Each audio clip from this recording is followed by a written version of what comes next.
नमस्कार, आप देख रहे हैं यूनाइटेड जेके और मैं हूं सुरिंदर शर्मा। जम्मू कश्मीर के पूर्व राज्यपाल सत्यपाल मलिक तो आपको याद होंगे। सत्यपाल मलिक अपने बयानों को लेकर हमेशा से सुर्खियों में बने हुए हैं।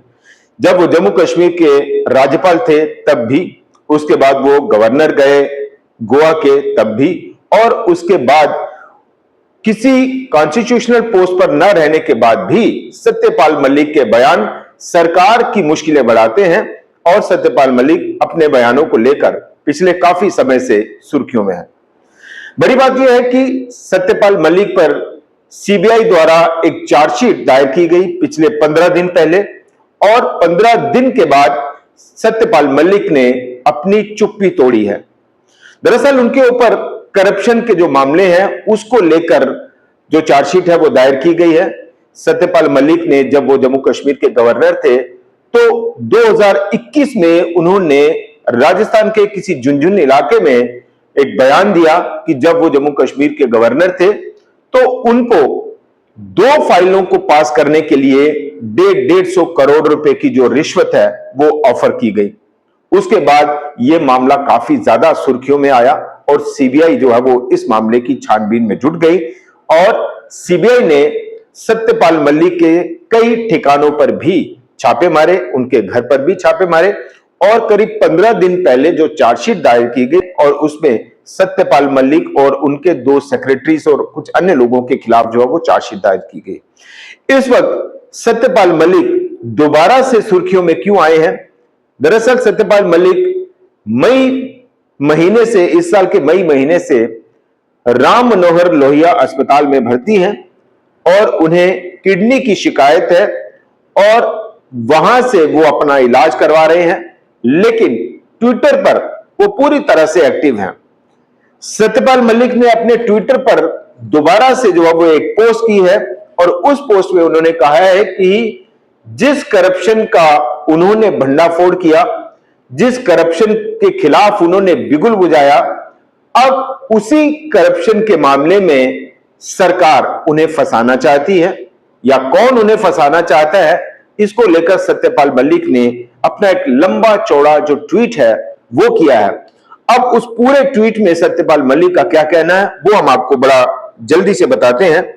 सत्यपाल मलिक अपने ट्विटर में लिखते हैं, नमस्कार साथियों, मैं पिछले लगभग 1 महीने के करीब से अस्पताल में भर्ती हूं और किडनी की समस्या से जूझ रहा हूं।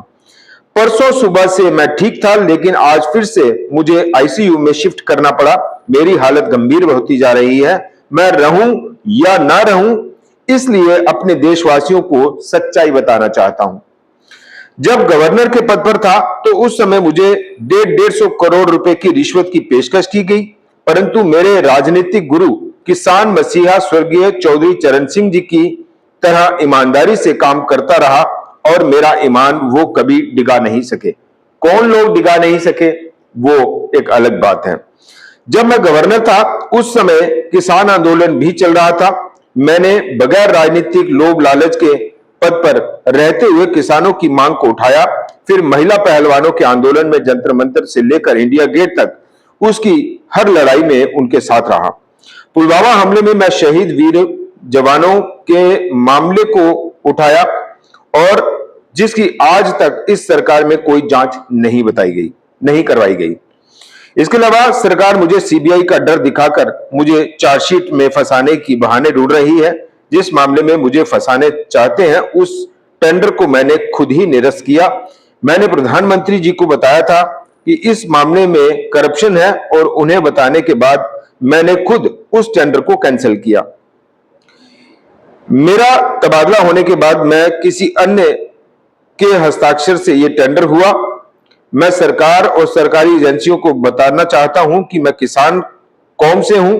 मैं ना तो डरने वाला हूं और ना ही झुकने वाला हूं। सरकार ने मुझे बदनाम करने में पूरी ताकत लगा दी है।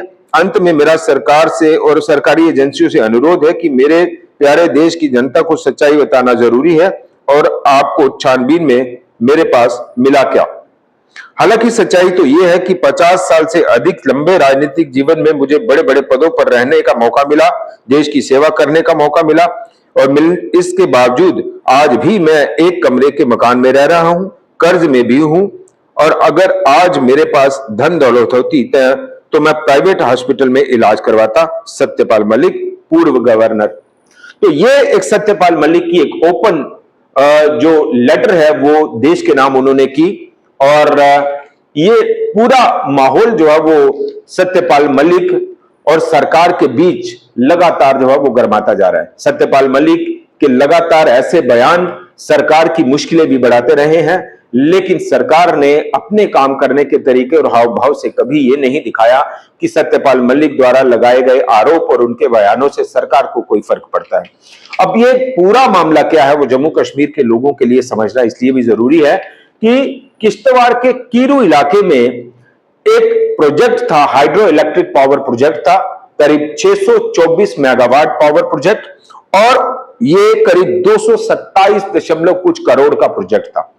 अब इसमें 2019 में यह आरोप है कि एक प्राइवेट कंपनी को सिविल वर्क्स का जो टेंडर है वो दिया गया, करीब यहां पे मैं बताऊं कि 2200 करोड़ रुपए का जो टेंडर था वो दिया गया, और उसमें एलिगेशन है कि उसमें भ्रष्टाचार हुआ है, उसमें फेवरेटिज्म हुआ है, और 250 करोड़ रुपए के दिए गए इस टेंडर में करप्शन का इस्तेमाल किया गया उस कंपनी द्वारा, और ये जो एलिगेशन था वो लगा।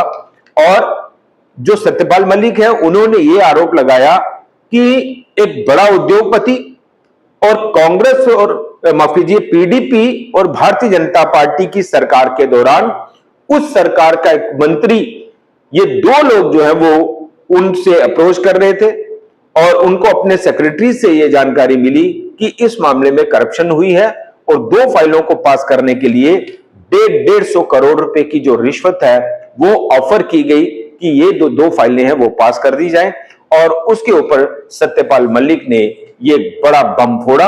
और सत्यपाल मलिक अब तक अपने कई बयानों को लेकर हमेशा से सुर्खियों में रहे हैं, चाहे ये करप्शन एलिगेशन की बात हो, जब पुलवामा हमला हुआ उसकी बात हो, या पहलगाम हमले के बाद भी सरकार के ऊपर उन्होंने कई सवाल खड़े किए हैं।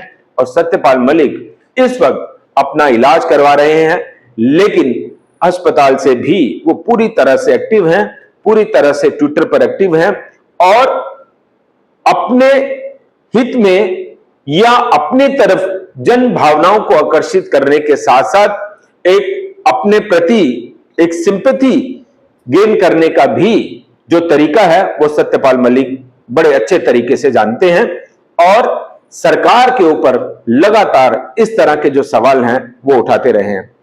अब देखना होगा कि सत्यपाल मलिक द्वारा अपने ट्विटर हैंडल पर एक तरह से पब्लिक के लिए या देश की जनता के लिए डाली गई इस पोस्ट का जो एक्शन रिएक्शन है वो क्या होता है, और सरकार पर लगातार निशाना साध रहे सत्यपाल मलिक पर क्या सरकार सीधे तौर पर कोई कार्रवाई करती है, या फिर जिस तरह से सीबीआई द्वारा इस पूरे मामले को लेकर, सत्यपाल मलिक को लेकर, कीरू हाइड्रो पावर प्रोजेक्ट के मामले में जो चार्जशीट दायर की गई है उसमें सत्यपाल मलिक भी एक बड़ा मोहरा है, उस पर अब सीबीआई किस तरह से आगे बढ़ती है यह देखना बड़ा दिलचस्प होगा।